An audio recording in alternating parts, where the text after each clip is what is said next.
भगवान श्री कृष्ण को अनेक सुंदर सुंदर नामों से जाना जाता है। कभी चित्त चोर, कभी माखन चोर, कभी मुरली वजैया, कभी रास रचैया। ऐसे ही चित्त चोर भगवान श्री कृष्ण के एक परम प्रिय भक्त हुए श्री हरिपाल जी। हरिपाल बड़े संपन्न व्यक्ति थे। धन धान्य की इनके पास कभी कोई कमी नहीं रही, पर संत सेवा के प्रति इनकी इतनी अगाध निष्ठा थी, इन्होंने अपना सारा धन अनाश्रितों, अनाथों और दीन जनों की सेवा में व्यय कर दिया। जीवन में ऐसी परिस्थिति बन गई कि अब तो कुछ बचा ही नहीं कि संतों की सेवा की जा सके। अब जो संत इनके पास आते, इनके पास कुछ होता नहीं। यह जैसे तैसे लोगों से धन मांगकर संतों की सेवा करते थे। एक दिन इनके मन में विचार आया, मेरे श्री कृष्ण चित्त चोर हैं, माखन चोर हैं, वह लोगों का माखन चुराते हैं। क्यों न मैं संतों की सेवा के लिए चोरी का कार्य प्रारंभ करूं। मुझे अपनी तो लालच है नहीं, पर जो संत मेरे घर पर आएंगे उनका भला हो जाएगा, उनका भोजन भंडारा चल सकेगा। इसलिए मैं चोरी का कार्य प्रारंभ करता हूं। पहले तो उनकी धर्मपत्नी मानी नहीं, पर भक्तराज ने कहा, तुम चिंता न करो, मैं जो चोरी करूंगा उस धन का अपने लिए सदुपयोग नहीं करूंगा, वह सारा धन संतों की सेवा में लगेगा। एक दिन भक्त हरिपाल जी किसी व्यापारी के घर चोरी करने गए। रात्रि का समय था। भक्त हरिपाल जी चोरी कर रहे थे। तभी व्यापारी का पुत्र नींद से उठकर अपने पिता से कहने लगा, पिताजी, लगता है हमारे घर पर कोई चोर आया है। तब वह व्यापारी अपने बेटे को कहने लगा, अरे चिंता न करो, हमारे शहर में कोई भी चोर नहीं है। अगर कोई आया भी होगा तो वह भक्त हरिपाल होंगे। वह संतों की सेवा के निमित्त ही हमारे घर से सामान लेने आए होंगे। तुम सो जाओ, अगर वह सामान लेकर भी जाएंगे तो हमारा धन सार्थक हो जाएगा। उस रात को भक्त हरिपाल जी ने व्यापारी पिता और उसके पुत्र की सारी बातें सुन ली। वह मन में सोचने लगे, मैं इतने श्रद्धावान व्यापारी के घर चोरी करने आया हूं। उन्होंने चोरी का ख्याल त्याग दिया। वह घर पर पुनः खाली हाथ लौट आए। धर्मपत्नी ने पूछा, आज मन उदास क्यों है, क्या हुआ? भक्तराज ने रात की सारी बात अपनी धर्मपत्नी को बता दी। धर्मपत्नी ने कहा, चिंता न करो, परमात्मा सब भला करेंगे। प्रातः काल हुआ। संतों की एक बड़ी मंडली हरिपाल जी के घर पर आ गई। संतों को आदर सहित हरिपाल जी अंदर लेकर आए। अपनी धर्मपत्नी से कहने लगे, तुम इन संतों की सेवा करो, मैं इन संतों के लिए अनाज की व्यवस्था करके आता हूँ। अब भक्तराज शहर में व्यापारियों के पास जाकर थोड़ा धन मांगने लगे, पर कोई भी धन देने को तैयार नहीं हुआ। अंत में थक हार कर भक्त हरिपाल जी ने निर्णय ले लिया, लगता है मुझे फिर से चोरी करनी पड़ेगी, पर आज मैं यह नियम लेता हूँ, आज के बाद कभी भी किसी भी वैष्णव भक्त की चोरी नहीं करूंगा। जो वैष्णव नहीं होगा, भगवान को नहीं मानता होगा, जिसके मस्तक पर तिलक नहीं होगा, जिसके गले में तुलसी की माला नहीं होगी, ऐसे व्यक्ति का ही मैं धन हरण करूंगा। अन्यथा अगर कोई मुझे भक्त मिल जाएगा तो मैं उसकी चोरी नहीं करूंगा। ऐसा सोचकर भक्त हरिपाल जी गहन जंगल में आ गए। वह सोचने लगे, अगर इस मार्ग से कोई अभक्त गुजरेगा जो भगवान को नहीं मानने वाला होगा, जो नास्तिक होगा, तो मैं उसके धन का हरण कर लूंगा और वह धन संतों की सेवा में लगा दूंगा। धीरे धीरे समय व्यतीत होने लगा, पर वहां से तो कोई गुजरा ही नहीं। और दूसरी जगह निष्किंचन परमात्मा के भक्त हरिपाल जी की स्थिति को देख द्वारकाधीश को चिंता होने लगी। श्री कृष्ण मन में विचार करने लगे, मेरा भक्त संतों की सेवा के निमित्त चोरी करना चाहता है, इसे धन प्राप्ति का अन्य कोई उपाय सूझ ही नहीं रहा है। क्यों ना मैं ही अपने भक्त की यह आशा पूर्ण करके आऊं। ऐसा सोच भगवान श्री कृष्ण ने एक बड़े सुंदर सेठ का रूप धारण कर लिया। अब द्वारकाधीश भगवान श्री कृष्ण सेठ का रूप बना। जैसे ही वैकुंठ से निकल रहे थे, अचानक से माता रुक्मणी ने रोकते हुए कहा, हे प्रभु, आप कहाँ जा रहे हैं? मैं कुछ दिनों से आपको देख रही हूँ, आप बिना बताए चले जाते हैं। भगवान श्री कृष्ण ने रुक्मणी को टोकते हुए कहा, जरूरी था तुम मुझे जाते हुए टोको, अब मेरा काम रह जाएगा। माता रुक्मणी कहने लगी, अगर मैंने आपसे जाते हुए पूछ लिया आप कहाँ जा रहे हो, इसका मतलब आपका काम रुक जाएगा। अब तो मैं अवश्य आपके साथ चलूंगी। मैं देखना चाहती हूँ यह सेठ का रूप बना आप कहाँ जा रहे हैं।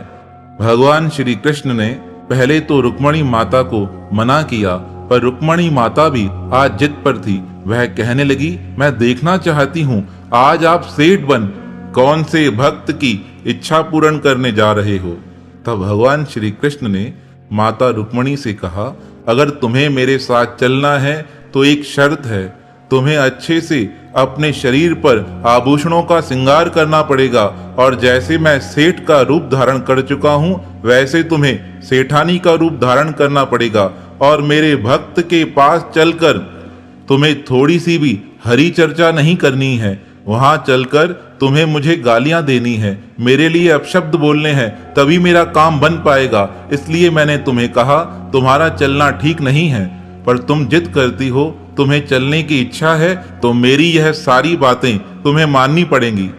माता रुक्मणी हाथ जोड़कर कहने लगी, हे भगवान, जैसा आप कहेंगे मैं वैसा करने को तैयार हूं, पर मुझे लेकर चलिए। अब भगवान ने माता रुक्मणी को आज्ञा दे दी।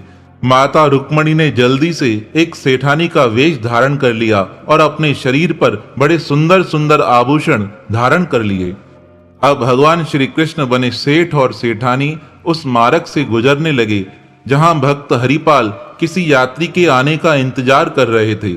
अब सेठ और सेठानी बने भगवान श्री कृष्ण और माता रुक्मणी हरिपाल के पास आकर कहने लगे, अरे सुनिए, हम इस गांव में बिल्कुल नए हैं, हमें अमुक व्यक्ति के पास मिलने जाना है, क्या आप हमें पता बता सकते हैं। उन्हें देख भक्त हरिपाल तो मन में प्रसन्न हो गए। वह कहने लगे, अवश्य मैं आपको उस अमुक व्यक्ति के पास पहुंचा सकता हूं, पर पहले आपको धन देना पड़ेगा। अब भगवान श्री कृष्ण तो आए ही भक्त को धन देने के लिए थे। उन्होंने अपनी जेब से धन निकालकर हरिपाल को देकर कहा, जल्दी से हमें अमुक व्यक्ति के पास ले चलो। हरिपाल ने कहा, आप थोड़ी देर यहाँ ठहरिए, मैं घर पर यह धन देकर वापस आता हूँ। अब हरिपाल जी भगते हुए अपने घर गए। उन्होंने वह सारा धन अपनी धर्मपत्नी को देकर कहा, तुम जल्दी से संतों का भंडारा करो, मैं एक सेठ को अमुक व्यक्ति के पास छोड़कर आता हूँ। जैसे ही हरिपाल जी वापस आए, अभी सेठ और सेठानी आपस में हरिपाल को देखकर झगड़ा करने लगे।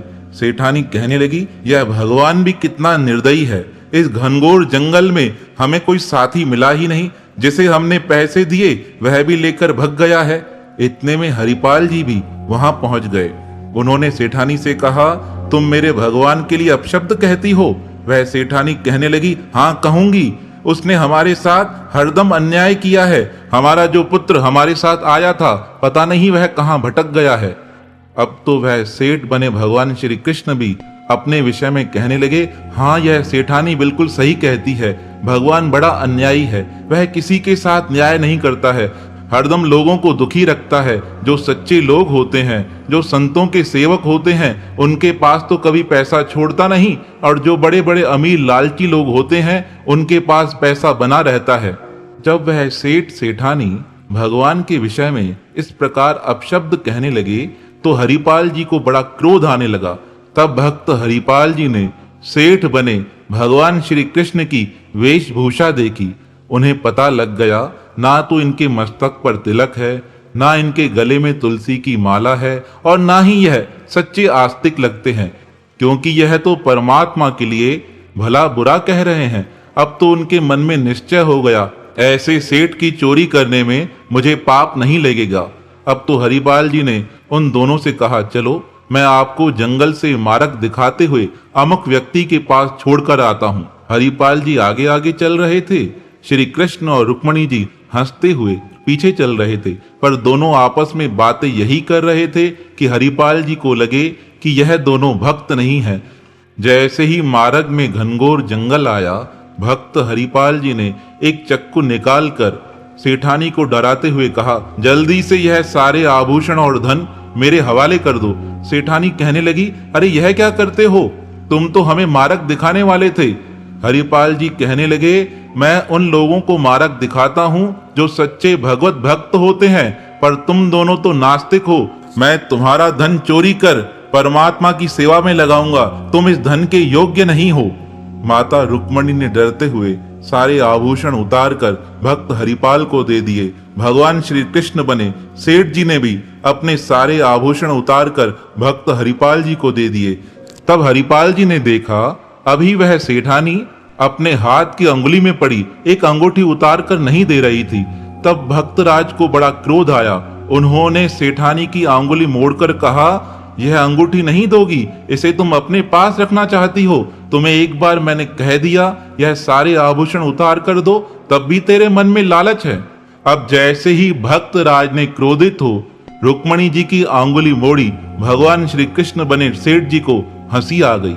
हरिपाल जी कहने लगे, आप मुस्कुरा रहे हो, आपकी पत्नी मुझे धन देने में आनाकानी कर रही है। भगवान श्री कृष्ण तो हंसते रहे, क्योंकि भक्त हरिपाल तो समझ नहीं पा रहे थे यह है कौन। वह हंसते हुए कहने लगे, जल्दी से इनका धन ले लो, फिर हमें मुक्त कर दो, फिर हमें आगे जाना है। रुक्मणी बनी सेठानी जी ने जब देखा श्री कृष्ण मुस्कुरा रहे हैं और यह भक्त उनकी आंगुली मोड़ रहा है, तो उन्हें पहले तो बड़ा क्रोध आया। अब वह क्रोध में भरकर भक्त को श्राप देने वाली थी। तभी भगवान श्री कृष्ण अपने साक्षात रूप में प्रकट होकर हरिपाल जी को हृदय से लगाकर कहने लगे, हे भक्तराज, हम तुम्हारी सेवा पर बड़े प्रसन्न हैं। श्री कृष्ण को साक्षात रूप में देख माता रुक्मणी भी अपने साक्षात रूप में प्रकट हो गई। भगवान श्री कृष्ण और रुक्मणी को साक्षात रूप में देखकर भक्तराज को रोना आ गया। वह कहने लगे, भगवान, मुझसे तो बड़ा अपराध बन पड़ा है। आप तो स्वयं द्वारकाधीश भगवान श्री कृष्ण और यह आपकी पटरानी मां रुक्मणी जी हैं। मैंने आपका ही धन चोरी करने का प्रयास किया, मुझे क्षमा करो भगवान, मुझे क्षमा करो। भगवान श्री कृष्ण अपने भक्त को हृदय से लगाकर कहने लगे, भक्तराज, हम तुम्हारी भक्ति पर प्रसन्न हो गए हैं। हम खुद तुम्हारे पास अपनी चोरी कराने आए थे। आज तक मैंने बहुत लोगों का मक्खन चोरी किया है, बहुत लोगों का मन चोरी किया है, पर आज तुम्हारी भक्ति ने मेरा मन चोरी कर लिया। भक्तराज, तुम्हारी सेवा पर मैं बड़ा प्रसन्न हुआ हूँ। पर वह भक्त हरिपाल तो रोकर कहने लगे, भगवान, मुझे क्षमा करो, मुझसे बड़ा अपराध बन पड़ा है। तब माता रुक्मणी ने भक्तराज के मस्तक पर हाथ फेरते हुए कहा, आज के बाद तुम्हारे घर पर कभी धन की कमी नहीं आएगी। तुम जितना भंडारा करोगे उतना अधिक धन तुम्हारे पास बढ़ता जाएगा। तब हरिपाल जी भगवान श्री कृष्ण को एक विनय करते हुए कहने लगे, जिस प्रकार आपने मुझे दर्शन दिया है, आप घर चलकर मेरी पत्नी को भी दर्शन दे कृतार्थ कर दो। अब तो भगवान पुनः सेठ और सेठानी का रूप बनाकर हरिपाल जी के घर पे आए। भक्त हरिपाल के घर पर संतों का भंडारा चल रहा था। कहते हैं भगवान ने स्वयं अपने हाथों से संतों को भंडारा खिलाया। माता रुक्मणी ने घर पे संतों के भंडारे के पश्चात अपने हाथों से संतों की पत्तलें उठाई। जब सब संत भोजन खाकर चले गए, तब भगवान ने अपने साक्षात रूप में प्रकट हो पुनः भक्त हरिपाल और उनकी धर्मपत्नी को अपने दर्शन दिए। उनको दर्शन देने के पश्चात उन्हें आशीर्वाद दे भगवान अपने धाम की ओर चले गए। तो अपने भक्तों के लिए परमात्मा किस प्रकार अनेक लीला करते हैं, तो ऐसे लीलाधारी भगवान श्री कृष्ण के पावन श्री चरणों में हमारा बारंबार प्रणाम है, प्रणाम है, प्रणाम है।